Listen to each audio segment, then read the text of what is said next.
What if I told you the most powerful pirate in history wasn't Blackbeard or Captain Kidd, but a woman who commanded 70,000 pirates and brought empires to their knees? Her name was Ching Shih, and her story is one of cunning, power, and a legacy that challenges everything we think we know about piracy.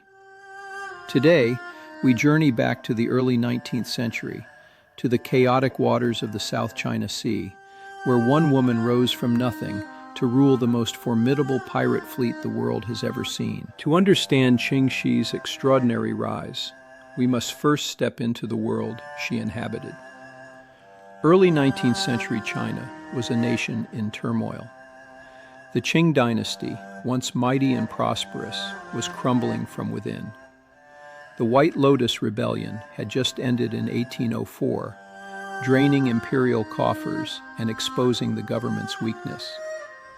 Corruption riddled the bureaucracy, and the once formidable Qing Navy had deteriorated into an underfunded, poorly equipped force that could barely patrol its own coastline.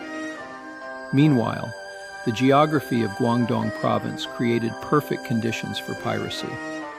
A labyrinth of 700 islands, winding canals, river deltas, and rugged coasts. Colonial trade ships laden with opium, silk, and valuable goods sailed these waters daily.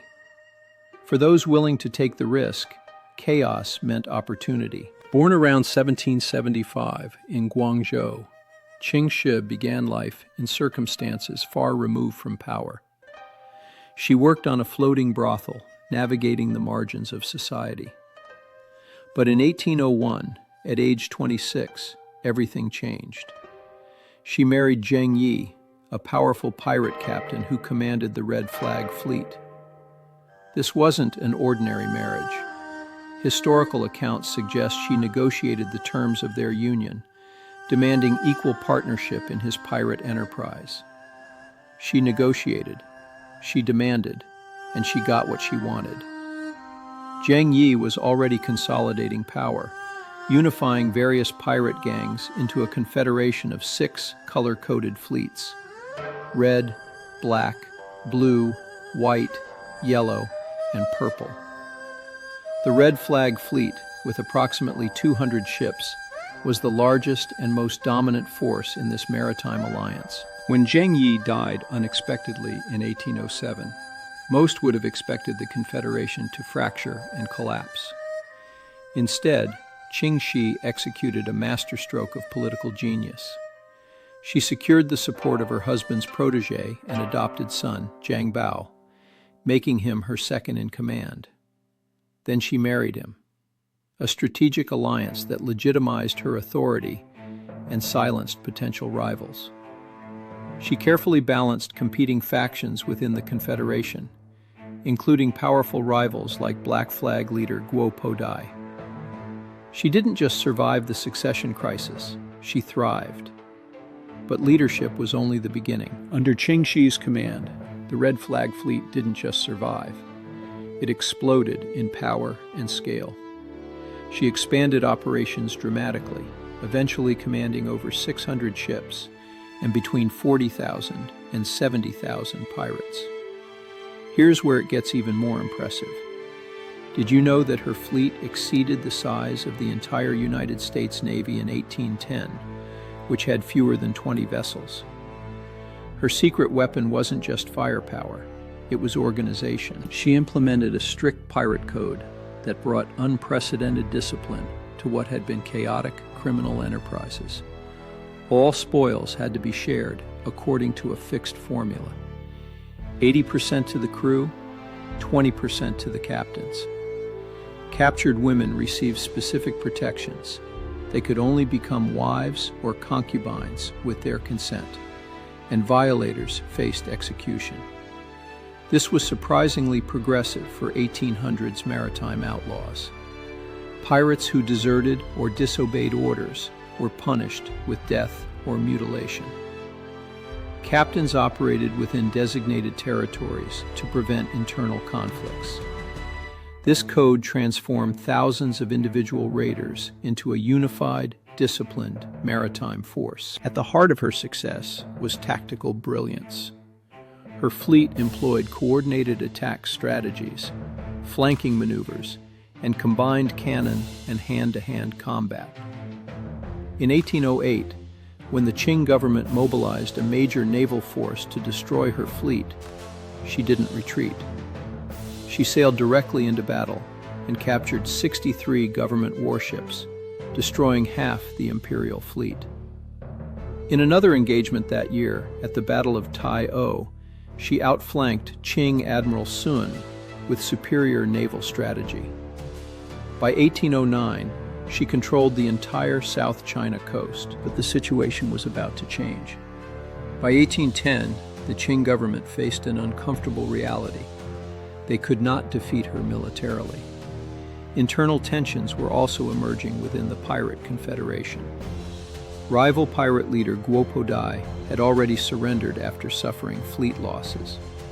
Recognizing this moment, Ching Shih proved as shrewd in peace as she was in war.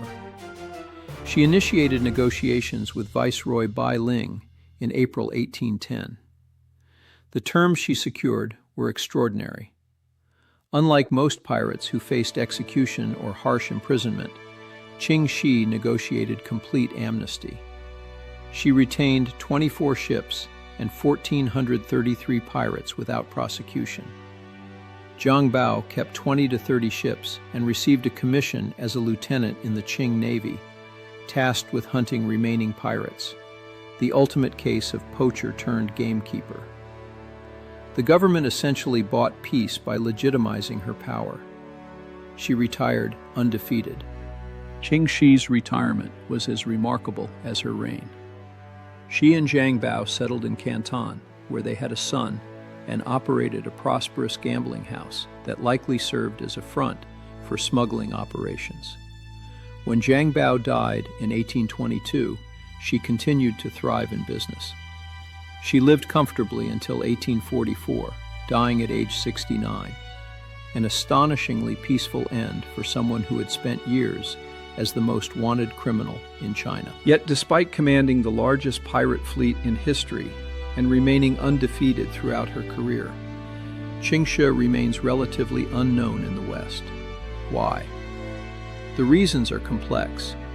Eurocentrism in historical narratives, language barriers that kept Chinese sources inaccessible to Western scholars, and gender bias that made a female pirate leader inconceivable to many historians.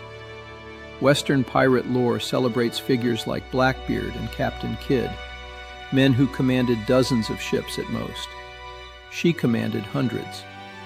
British sailor Richard Glasspool was captured by her fleet in 1809 and left eyewitness accounts, so Western testimony exists. While Blackbeard met a violent end, she died peacefully in her own bed. Only in recent decades has her story gained wider recognition, challenging both Western-centric pirate mythology and assumptions about women's roles in maritime history. History isn't just about dates and battles. It's about people, choices, and the power to shape your own destiny. Ching Shih rose from a floating brothel to command 70,000 pirates, negotiate her own terms with an empire, and retire on her own conditions. What does her erasure from Western history tell us about whose stories we choose to remember? If you enjoyed this tale of power and intrigue, hit subscribe for more unsung villains who shaped history's shadows. And drop a comment below. Who should we uncover next? Which forgotten figure's story surprised you most? Let's keep exploring the past together.